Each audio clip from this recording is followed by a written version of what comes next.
everything has gone up, the cost has gone up, the VAT and the taxes have come up. So it's important that we have a certain yield return on investment that we do. The locals patronizing hotels a lot these days, or is that also dropping? We see a certain slowness in the domestic travel coming to hotels. Due to the certain economic conditions in the country. There are no restrictions on fuel at so therefore you can't say full. But I think the economic restrictions, we see a certain slowdown of domestic travel that we used to have. We see a lot of the backpackers coming to Sri Lanka trying to spend less, look for cheaper accommodation and travel around the country using even public transport and so on. A lot of discussion around this. So how it works is generally we say tourism needs to be a purpose-driven tourism, which means the purpose of tourism is foreign exchange revenue, and we need to get that in. Kadua and Unawatuna areas that are patronized a lot by tourists, right? Foreign tourists, even locals as well. Parties are held a lot there, and these areas, like you said, these areas don't seem to have been developed well enough. Like Hikadua, Unawatuna, and Hirikatia, Mirissa, some of the beach components of the country are basically not really planned developments. There are a lot of environment areas that needs to be looked at it. There are in terms of their disposal of garbage, things like that, environment impact. All those will have to be evaluated.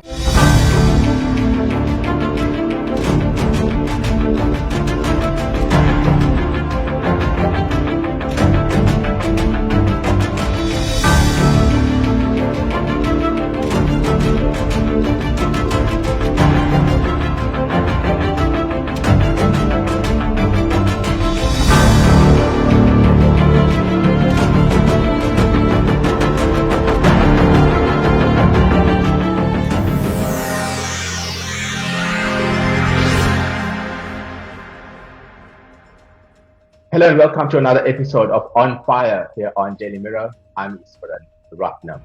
A lot of focus now is on the tourism industry in Sri Lanka. Is the industry improving? How are things looking right now since the economic crisis and of course all that happened in between? To discuss the state of tourism in the country is Dileep Mudadeniya, Senior Vice President, Global Alliances and Partnerships at John Keells Leisure and Head of Corporate Affairs at John Keells Group. Dileep, welcome to the program. Thank you, Ram. Thanks for having me. It's a pleasure to be here.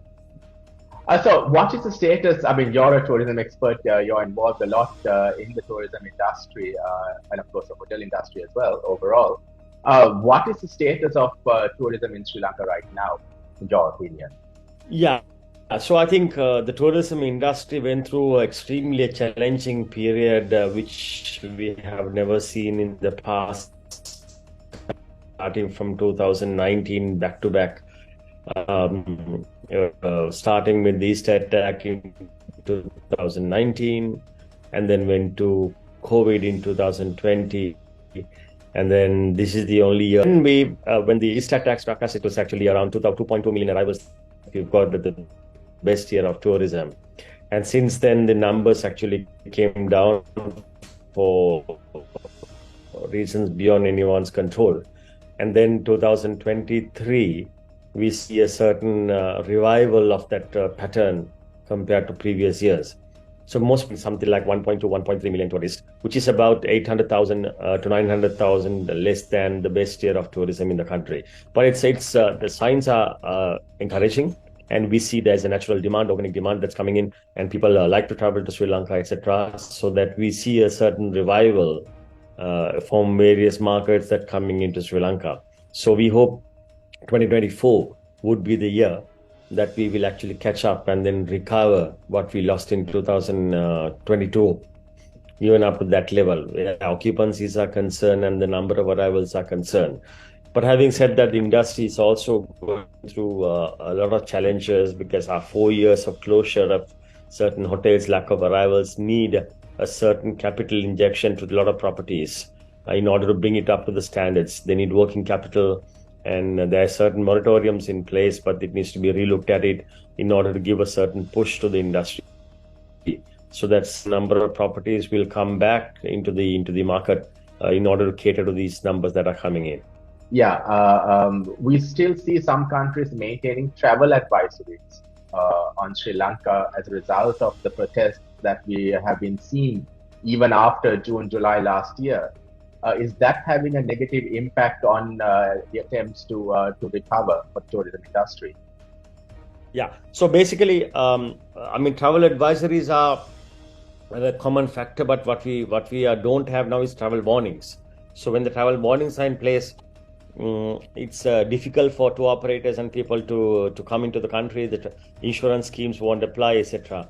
So now we have passed that stage. Since they have seen a actual change in the ground situation when it comes to security, when it comes to there are no queues and petrol, there's no issue at the moment. There are no issues in terms of the rations in the hotels and all that. So therefore, the people don't have this. I would say there's a very low impact in some of the statements, in some of the advisories that are currently in place. So all are actually which in the more travel, they can easily travel, and then this destination has been endorsed as a destination which they can easily visit. So I would say the current, even though there are certain things that are mentioned in the advisories, it has a direct major impact, high impact against travel into Sri Lanka.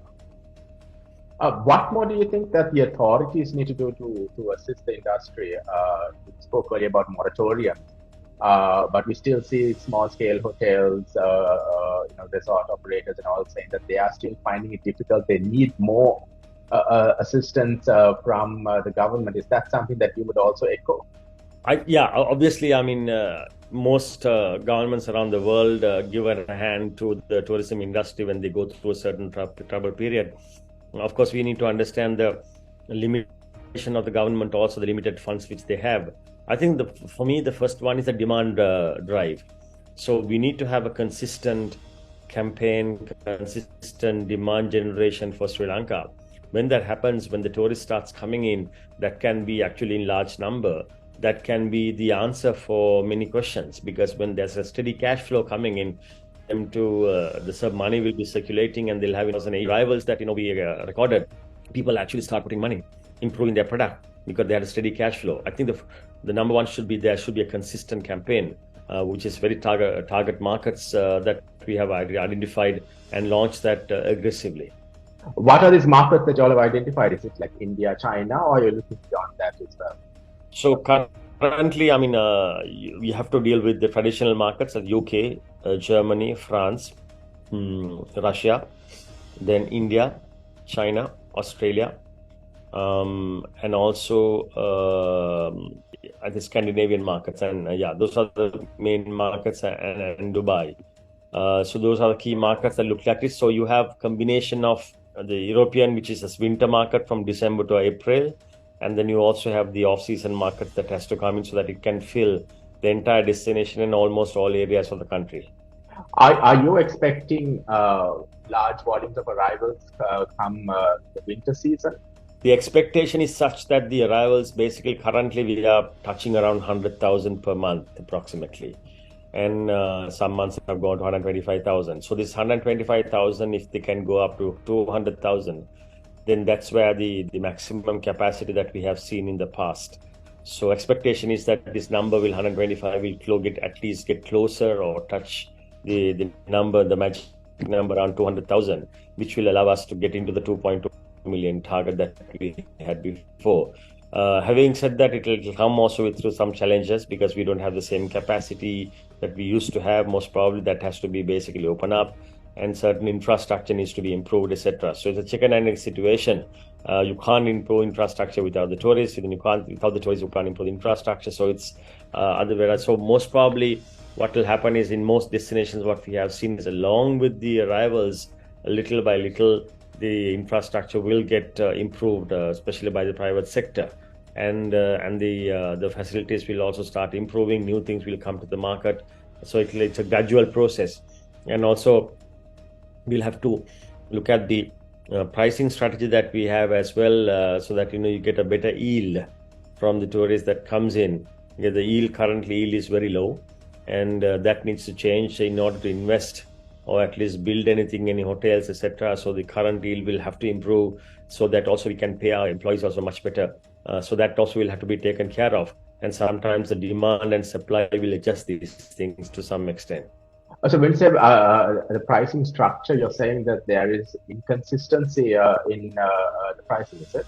So what happens is, in terms of the perception which the world has, Sri Lanka has a certain price. So at least more than 55 to 60% our rooms are below 3-star category. So Sri Lanka pricing is not extremely an expensive destination. It goes as a mediocre or a not very expensive destination to some extent. So we need to ensure that we have a certain premium that we have to charge. It doesn't have to be an accommodation 5-star level all the time, but the amounts that we are charging needs to improve. That some actually can compare to Thailand, saying that our cultural sites are more expensive and hotels are more expensive, but Thailand is a different ball game altogether. It's a large scale, 30 million numbers. When you have about 2 million, we can actually go into a more niche and a slightly improved yield in the tourist earnings that comes in, because everything has gone up, the cost has gone up, the VAT and the taxes have come up. So it's important that we have a certain yield return on investment that we do comes in. So our ARRs will have to improve current rate from 70s to 80s to, if they can go up to 130 and 140, then things will actually start changing a lot. You'll see from product wise, service wise, and also ability to entertain people from overseas. Our own people who have gone overseas, we can actually get them back and pay them decent salaries. And how is the local tourism market? Do you see locals patronizing hotels a lot these days, or is that also dropping? Locals have been patronizing the hotels right throughout. Of course, the certain hotel prices have gone up because of the VAT and other things in the recent past, but they come in mainly on weekends. And also there are a lot of corporate visits also coming in from hotels, but that's normally in 3 to 4 or 5-star hotel category. That component is around 20%, which is significant, and we continue to attract. We see a certain slowness in the domestic travel coming to hotels. Due to the certain economic conditions in the country. There are no restrictions on full so therefore you can't say full, but I think the economic restrictions, we see a certain slowdown of domestic travel that we used to have. And we are seeing reports of new hotels coming up in the country. Do you think that it's a bit, the simple word, too much? Too many hotels now? Can we fill these hotels even by 2024? Well, this comes in waves. See, at the moment, with the surge of arrivals in 2010, 11, and after the end of civil conflict in the country, you see the large number of hotels investors came and start building hotels. Now, building hotel may take about 2 years to 4 years or 5 years. So you see those numbers came in 2015, 16, and then you saw all of a sudden the tourist arrivals were not sufficient. And then it slowed down the process. So building a hotel in Sri Lanka would take easily, with the approvals and all that, 3 to 4 years. So then you see in 2016, 17 time, you're slowing down of all the new projects that came in. You didn't see the same number that you saw before 2016, 17, after 2017. So, and then the COVID hit and a lot of people moved away from the investments, etc. So even though there is a bit of a slowness in terms of new projects, but it's very encouraging to see that a lot of investors are coming back, and some of the investors from overseas also coming and starting new properties and new projects, but not to the level that we had pre-2016. So this would basically again a cycle that will come in. We see another 2 more cycles in Sri Lanka where the arrivals picked up. When the occupancies go up and the ARRs improve, you see another wave of building hotels. So once a hotel is built, you can't do it for anything else. You have to keep it, and they'll be in tourism. That's why I say once you're in tourism, you're always in tourism. So it will be in the plant, and they'll somehow survive, and we'll have to help all the industry members in achieving that. So that's how it works. So currently, I would say there is in terms of the new projects, the larger projects are low. There are a lot of small projects. But larger hotel projects are the less in terms of numbers, but it will start coming in once the arrival improves, and also the ARRs and the yield improves within a couple of seasons, which we're expecting to happen. I also wanted to ask you about backpackers. I know some time back some of the authorities were trying to discourage backpackers, or I mean, not put too much focus on them, saying that they are not bringing in the sort of revenue that Sri Lanka needs. But yet still we see a lot of these backpackers coming to Sri Lanka trying to spend less, look for cheaper accommodation and travel around the country using even public transport and so on. Is this an important sector for us, or is this something that the tourism industry would want to discourage? So there's a global debate on this, right? It's not only Sri Lanka. If you look at recently, the Bali has announced that they want to revive their tourism segments and look at a more affluent traveler coming in. Then the Bangkok mentioned the same thing. Then Amsterdam actually mentioned we don't want any cheap British tourists to Amsterdam coming in. So they made an open statement around it. So there's a lot of discussion around this. So how it works is generally we say tourism needs to be a purpose-driven tourism, which means the purpose of tourism is foreign exchange revenue, and we need to get that in. But in countries like Sri Lanka, where the product is predominantly have a large offering of below 3-star, the guest houses and so many accommodation, it's a mixed product that we have. We don't have completely a product like Costa Rica or Maldives. So Maldives also has certain guest houses, but predominantly upmarket tourism coming in. So as a result, the drawing of certain segment is inevitable.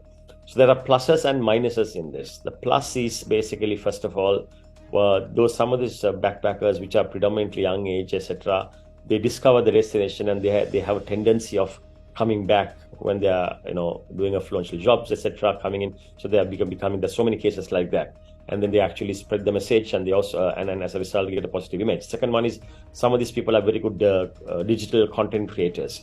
Some of the content that they create actually can go viral, and they give a very positive endorsement of the country as well.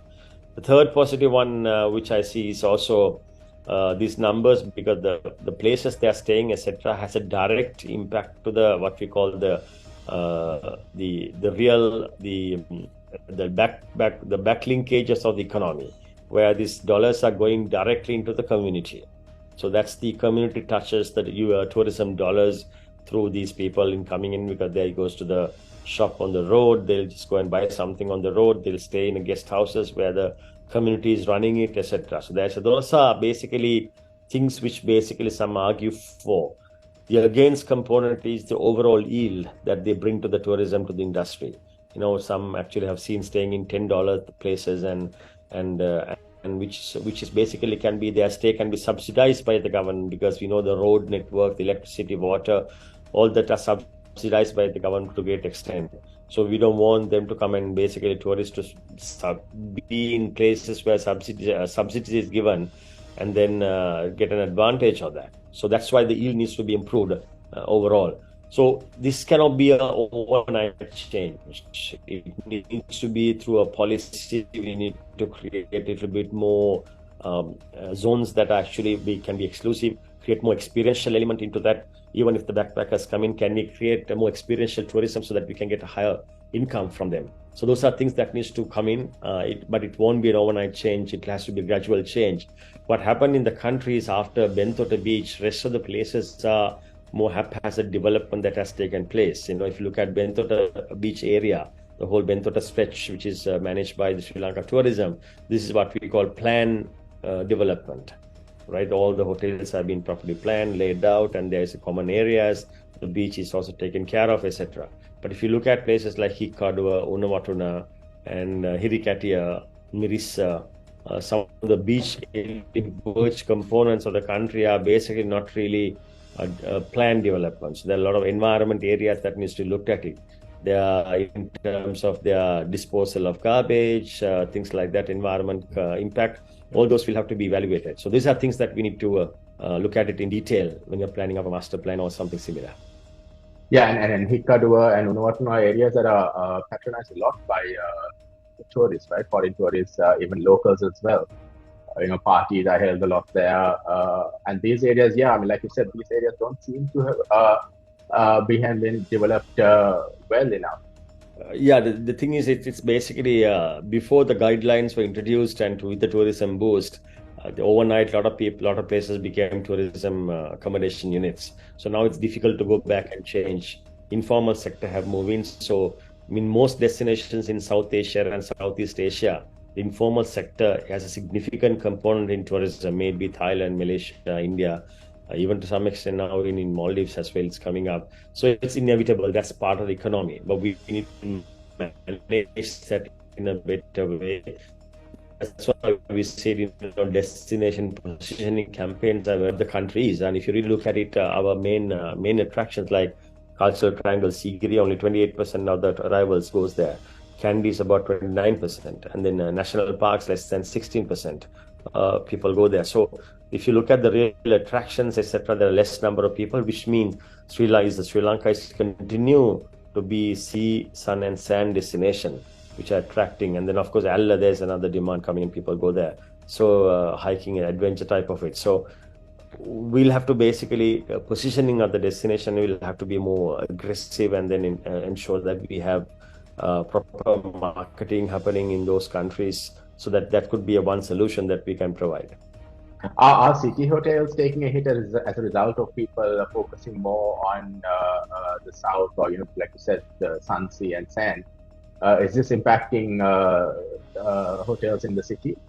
So the cities mostly the segments are slightly different. They are more like Indian-based conference and MICE, and well as business traffic coming in. So as a result, see a certain gradual increase in the city business, and also we see a big increase in terms of the events and the weddings, which is predominantly by the local corporates and the local citizen. That gives you an F&B revenue has gone up in almost all areas in city hotels. So these are actually a local impact. But apart from that, we see a gradual increase from the Indian market also. So occupancy is around 50 to 60%, but it can improve. So I believe that, with recent campaigns and marketing that are being basically planned for India by Sri Lanka Tourism, etc., and the industry collectively, that we have planned few things with few companies, and that should really give some results and improve overall the Indian arrivals to the country, which will be a solution for the city tourism. Right. And you, of course, are part of a major hotel group. How are your plans going? I mean, is Cinnamon Hotels and Resorts, are their plans progressing as scheduled? So we have two major projects. So one is, of course, Kandy's Cinnamon Red, which is coming up, which is supposed to be probably next year. The other one is the Cinnamon Life, which is the largest, which will basically change the landscape of the country, which is expected to open next year, end of next year, towards December. And we have completed the 2 towers, accommodation towers, apartment towers, and that's been handed over. We also have completed the office tower, which has about 30 floors. That is also completed. And the next is actually the entire hotel, which is 800-room hotel, the mall, etc., coming up. So we are expecting the hotel to be commercially operated by next year and end of next year, which will basically change the landscape. The large number of conferences can be obtained. We have a lot of event space there, and it will be like a state-of-the-art and a brand new hotel coming to the city. And most often when such properties comes to the city, we actually go and enlarge the pie, enabling large number of conferences and MICE events to be held in Sri Lanka. Right. So we'll have to leave it at that. Dileep, thank you so much for taking time and for joining us on this virtual discussion on fire on regards to the tourism industry. It's a pleasure to be part of the program, and all the best for you. All the best to you too. And that's all the time we have for you for On Fire for this week. Until next time, stay safe.